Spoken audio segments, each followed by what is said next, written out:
Okay, there's an alleged report that the autopsy ordered by the ICC for Buhari in 2017 and 2015 differs. They said the report that they are getting is that the autopsy doesn't correlate with the autopsy of 2017 and 2015 2025. With what's being said now, it's as if the ICC and the UN are now finally putting pressure on Tinubu's government to release Nnamdi Kanu in no distant time. They said it's our time this man is released, that the autopsy gotten from Buhari in 2017 and 2025 is not the same. Can you see wonders that never end? And this is what we have been talking about. This is why Nnamdi Kanu made it very clearly that that he's ready to jettison anything called biafra if there's any alternative proof that this man called Muhammadu Buhari did not die and was buried in shallow grave in Saudi Arabia. Now, the ICC, now who has been on the background check immediately after the court judgment in Kenya, has been taking up this thing. I think they went to the hospital he visited in London before they came to where we are saying where he was officially announced to be dead in London clinic. Well, most Nigerians were there. People are visiting there already. But what we are saying that with this thing now coming out gradually now, how are we going to handle this issue? Because if care is not taken, those who were part of that deal now, they are already in the hospital and they say they are not feeling fine again. The likes of Daura and the rest of them, they are about, I just lose them there. But they should not give up until ICC be able to conclude this investigation and find out actually why the DNA of 2017 is different, why the one conducted in 2015 is different. Then you can tell me that they were hearing that the other one is linked to one man in Sudan, a family, and a very rich family. That's what we heard in Sudan. And this one now we are talking about a man who has a place here in Nigeria. So the DNA has shown different. Possibly, there has been series of investigation going on about how this man was able to live a life well enveloped with an agenda. Buhari lived a life well enveloped with an agenda, and he keep on, unveiling it at every stage and time until it gets to a level that it becomes, everyone becomes consciousness of who we are dealing with as the former president of Nigeria, currently within from 2015, 16, 17, 18, it became very serious. We saw the dying angle of it in 2023, and that is where we are now today. The ICC has been on the ground, trying to find out who this man is, where he visited, who and who he was working with. But unfortunately, the secret thing that got involved is Abba Kyari, Malami, and the rest of them are already saying that they are not alive anymore. One of them, Abba Kyari, locked down his office, nowhere to be found, and we are seeing another one too in the same hospital in the same day with Buhari.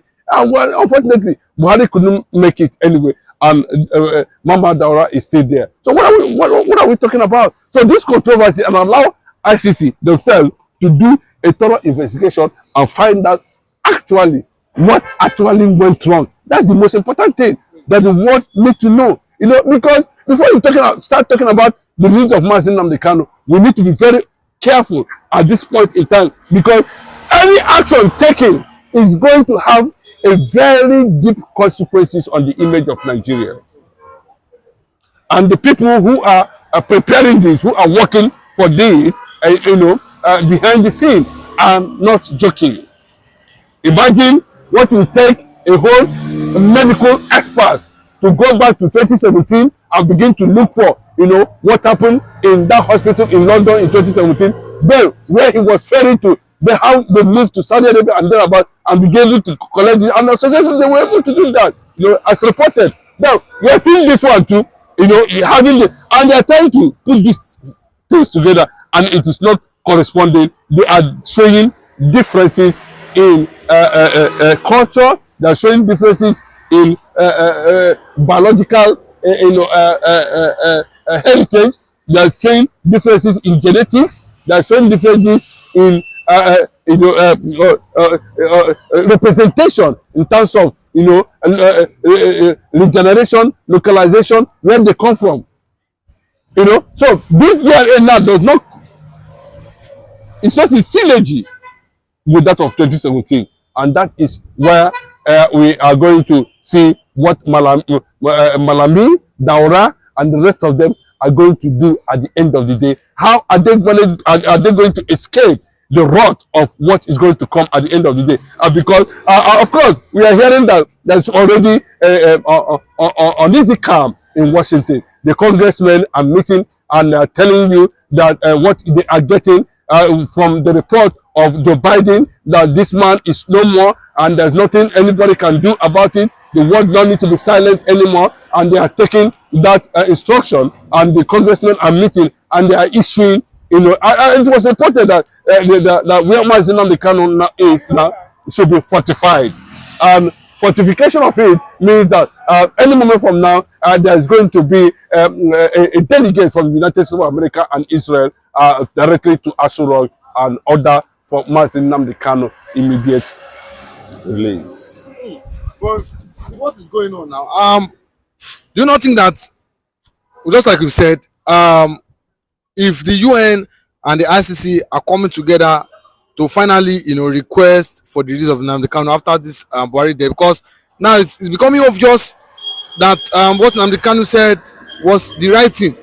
Do you not think with this Tinubu have no other option than to do the needful and Omotosho July 18th? Do you not think that at time they've already picked the date, and once he come back from wherever he is, whether he went for Daura, he went to Daura to pay his last respect to his predecessor, Muhammadu Buhari, or not. The United States of America does not want to hear that. UN have already concluded on the next line of action to take, because there's no justification for that anymore. Every other investigation has pointed out that the DNA of 2017 and 2015 does not match.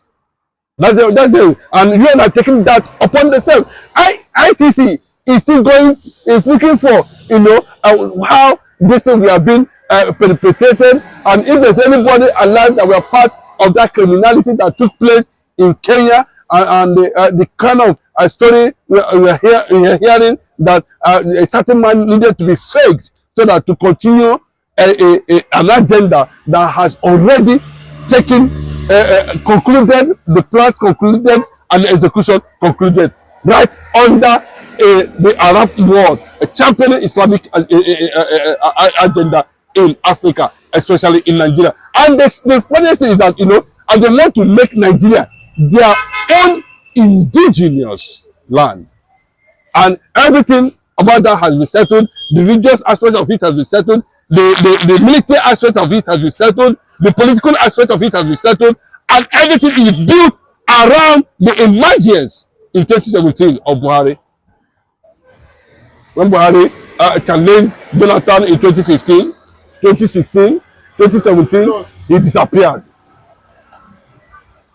And when he came back, I think Aisha, couldn't fall in love again, and he had to move to Dubai. Nigeria should not forget what happened between that era. And ever since that time, there's a lone voice in the wilderness shouting and attracting attention to the kind of thing that was seen in Asurok, as Buhari as at that time.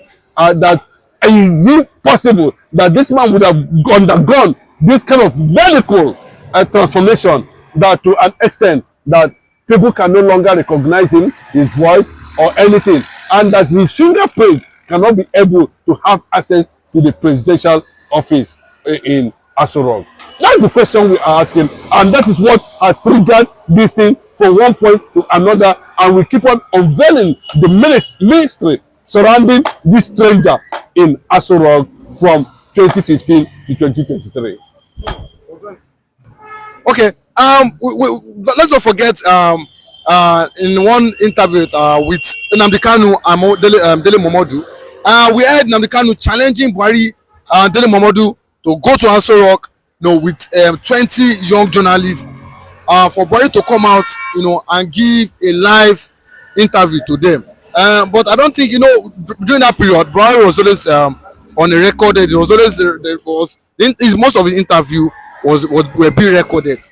Do you not think that Nnamdi Kanu was so sure of what he was saying that Buhari should come out, physically, one-on-one, and do interview with? Do you not think that this one of the things that ICC and UN, they are trying to talk about as regards also autopsy, that it was truly dead? The problem is that, according to what we come to understand later, that Buhari himself was afraid of Nnamdi Kanu exposing this into an extent it will attract world attention.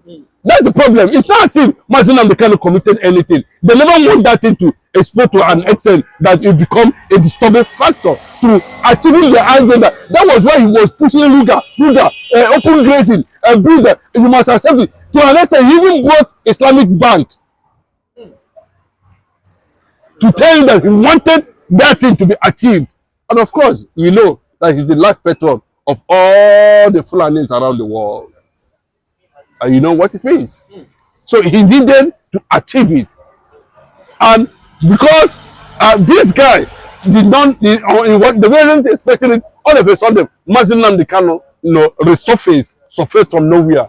And that was how the hatred came. The killing 28 people in his house, the manhunt of anything that has to threaten that agenda, go. To an extent, he invaded nations to make sure that Nnamdi Kanu was arrested. But as God will have it, I'll keep on saying it, a man whose time has come cannot be stopped. What are we hearing today? Sky News reported it. Some media houses reported there was why is it that there is celebration in the north? People need to understand, what is actually going on. Over a man that have a court followership of over 12 million people has been reported in the media, and that he won elections. And people, they don't know that this man is an impostor, or they don't know that the plan was to get Nnamdi Kanu arrested, and that would silence anything and the agenda sealed. But unfortunately, it never happened. So Nnamdi Kanu told Dele Momodu clearly, if this person is not Jubril from Sudan, I will drop Biafran agitation. And I see the truth now. Everybody has seen the truth now. Everything has seen the truth now. What international communities, relevant agencies, UN bodies, everybody is on top of the matter. That Nnamdi Kanu, has become something else. Nnamdi Kanu has become too sophisticated for Nigeria. And of course, Nnamdi Kanu has defeated him, has defeated Nigeria, has defeated whatever the Fulani. As I tell you, Nnamdi Kanu have told them that Nnamdi Kanu, the Hamadike one of Igbo land, will be your end. And that is what we are going to see any moment from now. The end of Fulani in Nigeria has come to an end.